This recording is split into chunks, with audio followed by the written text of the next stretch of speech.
Que é o som do embaixador cortando alto aqui. Olha aí, galerinha, aqui Fernão Dias, que lugares bonitos aquela serra, hein? Tudo verdinho, hein? Minas Gerais, terra do queijo, do leite. Muito bonito, hein, ó. Serras da hora. Tudo verdinho. Muito gado, pessoal, muita fazenda. A gente passa aqui. Muito gado nas laterais, assim, bastante gado. Alguns holandês, outros Nelore, mas bastante gado, hein?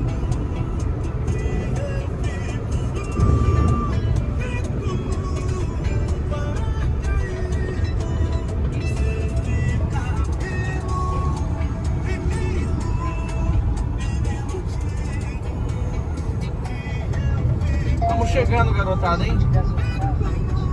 Estamos chegando, hein? São Paulo, hein? Faltando 144 quilômetros.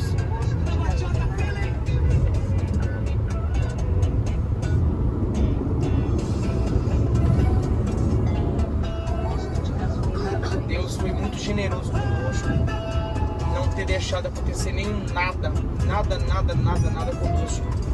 Deus, ele nos guardou na ida e na vinda. Aconteceu algumas coisinhas, empecilhozinho, pneu deu problema, depois deu problema no outro de novo, mas graças a Deus, nada de grave, nada. Deus, ele é misericordioso, pessoal. Graças a Deus.